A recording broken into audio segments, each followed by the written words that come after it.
بسم اللہ الرحمن الرحیم۔ السلام علیکم ناظرین، سن 2 ہجری میں حضور اقدس صلی اللہ علیہ وسلم عمرہ کے ارادہ سے مکہ تشریف لے جا رہے تھے۔ کفار مکہ کو اس کی خبر ہوئی اور وہ اس خبر کو اپنی ذلت سمجھے، اس لیے مزاحمت کی اور حدیبیہ میں آپ صلی اللہ علیہ وسلم کو رکنا پڑا، جہاں نثار صحابہ رضی اللہ عنہم اجمعین ساتھ تھے، جو حضور صلی اللہ علیہ وسلم پر جان قربان کرنا فخر سمجھتے تھے۔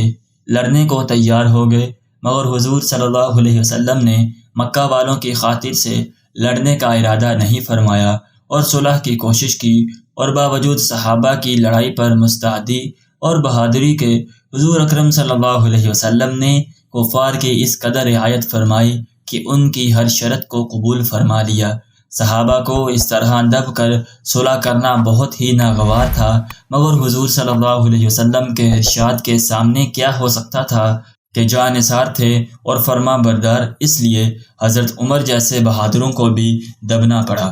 صلح میں جو شرطیں طے ہوئیں، ان شرطوں میں ایک شرط یہ بھی تھی کہ کافروں میں سے جو شخص اسلام لائے اور ہجرت کرے، مسلمان اس کو مکہ واپس کر دیں، اور مسلمانوں میں سے خدا نہ خواستہ اگر کوئی شخص مرتد ہو کر چلا آئے تو وہ واپس نہ کیا جائے۔ یہ صلح نامہ ابھی تک پورا لکھا بھی نہیں گیا تھا کہ حضرت ابو جندل رضی اللہ تعالی عنہ ایک صحابی تھے جو اسلام لانے کی وجہ سے طرح طرح کی تکلیفیں برداشت کر رہے تھے اور زنجیروں میں بندھے ہوئے تھے۔ اسی حالت میں گرتے پڑتے مسلمانوں کے لشکر میں اس امید پر پہنچے کہ ان لوگوں کی حمایت میں جا کر اس مصیبت سے چھٹکارا پاؤں گا۔ ان کے باپ سہیل نے، جو اس صلح نامہ میں کفار کی طرف سے وکیل تھے اور اس وقت تک مسلمان نہیں ہوئے تھے، فتح مکہ میں مسلمان ہوئے۔ انہوں نے صاحبزادے کے تمانچے مارے اور واپس لے جانے پر اصرار کیا۔ حضور صلی اللہ علیہ وسلم نے ارشاد فرمایا کہ ابھی صلح نامہ مرتب بھی نہیں ہوا، اس لیے ابھی پابندی کس بات کی، مگر انہوں نے اس بات پر اصرار کیا۔ پھر حضور صلی اللہ علیہ وسلم نے ارشاد فرمایا کہ ایک آدمی مجھے مانگا ہی دے دو، مگر وہ لوگ ضد پر تھے، نہ مانے۔ ابو جندل رضی اللہ تعالیٰ عنہ نے مسلمانوں کو پکار کر فریاد بھی کی کہ میں مسلمان ہو کر آیا اور کتنی مصیبتیں اٹھا چکا، اب واپس کیا جا رہا ہوں۔ اس وقت مسلمانوں کے دل پر جو گزر رہی ہوگی اللہ ہی کو معلوم ہے، مگر حضور صلی اللہ علیہ وسلم کے ارشاد پر واپس ہوئے۔ حضور صلی اللہ علیہ وسلم نے تسلی فرمائی اور صبر کرنے کا حکم دیا، اور فرمایا کہ عنقریب حق تعالی شانہ تمہارے لیے کوئی راستہ نکالیں گے۔ صلح نامہ مکمل ہو جانے کے بعد ایک دوسرے صحابی ابو بصیر رضی اللہ تعالی عنہ بھی مسلمان ہو کر مدینہ منورہ پہنچے۔ کفار نے ان کو واپس بلانے کے لیے 2 آدمی بھیجے۔ حضور اقدس صلی اللہ علیہ وسلم نے حسب وعدہ واپس فرما دیا۔ ابو بصیر نے عرض بھی کیا، یا رسول اللہ صلی اللہ علیہ وسلم، میں مسلمان ہو کر آیا، آپ پھر مجھے کفار کے پنجہ میں بیچتے ہیں۔ آپ نے ان سے بھی صبر کرنے کو ارشاد فرمایا کہ انشاءاللہ عنقریب تمہارے واسطے راستہ کھلے گا۔ یہ صحابی ان دونوں کافروں کے ساتھ واپس ہو گئے۔ راستے میں ان میں سے ایک سے کہنے لگے کہ یار، تیری یہ تلوار تو بڑی نفیس معلوم ہوتی ہے۔ شیخی باز آدمی ذرا سی بات میں پھول ہی جاتا ہے۔ وہ نیام سے نکال کر کہنے لگا کہ ہاں، میں نے بہت سے لوگوں پر اس کا تجربہ کیا۔ یہ کہہ کر تلوار ان کے حوالے کر دی۔ انہوں نے اسی پر اس کا تجربہ کیا۔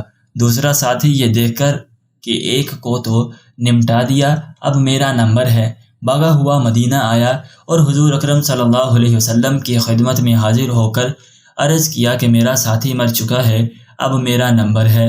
اس کے بعد ابو بصیر پہنچے اور عرض کیا کہ یا رسول اللہ صلی اللہ علیہ وسلم، آپ اپنا وعدہ پورا فرما چکے کہ مجھے واپس کر دیا، اور مجھ سے کوئی عہد ان لوگوں کا نہیں ہے جس کی ذمہ داری ہو، وہ مجھے میرے دین سے ہٹاتے ہیں، اس لیے میں نے یہ کیا۔ حضور صلی اللہ علیہ وسلم نے فرمایا کہ لڑائی بھڑکانے والا ہے، کاش کوئی اس کا معین و مددگار ہوتا۔ وہ اس کلام سے سمجھ گئے کہ اب بھی اگر کوئی میری طلب میں آئے گا تو واپس کر دیا جاؤں گا، اس لیے وہ وہاں سے چل کر سمندر کے کنارے ایک جگہ آ پڑے۔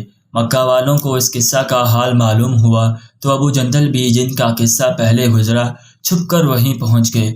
اسی طرح جو شخص مسلمان ہوتا وہ ان کے ساتھ جا ملتا۔ چند روز میں یہ ایک مختصر سی جماعت ہو گئی جنگل میں جہاں نہ کھانے کا کوئی انتظام، نہ وہاں باغات اور آبادیاں، اس لیے ان لوگوں پر جو گزری ہوگی وہ تو اللہ ہی کو معلوم ہے، مگر جن ظالموں کے ظلم سے پریشان ہو کر یہ لوگ بھاگتے تھے ان کا ناطقہ بند کر دیا۔ جو قافلہ ادھر کو جاتا اس سے مقابلہ کرتے اور لڑتے، حتیٰ کہ کفار مکہ نے پریشان ہو کر حضور صلی اللہ علیہ وسلم کی خدمت میں عاجزی اور منت کر کے اللہ کا اور رشتہ داری کا واسطہ دے کر آدمی بھیجا کہ اس بے سری جماعت کو آپ اپنے پاس بلا لیں کہ یہ معاہدہ میں تو داخل ہو جائیں اور ہمارے لیے آنے جانے کا راستہ کھولے۔ لکھا ہے کہ حضور صلی اللہ علیہ وسلم کا اجازت نامہ جب ان حضرات کے پاس پہنچا ہے تو ابو بصیر رضی اللہ تعالیٰ عنہ مرض الموت میں گرفتار تھے۔ حضور صلی اللہ علیہ وسلم کا والہ نامہ ہاتھ میں تھا کہ اسی حالت میں انتقال فرمایا۔ ناظرین، آدمی اگر اپنے دین پر پکا ہو، بشرطے کہ دین بھی سچا ہو، تو بڑی طاقت اس کو نہیں ہٹا سکتی، اور مسلمان کو مدد کا تو اللہ کا وعدہ ہے بشرطے کہ وہ مسلمان ہو۔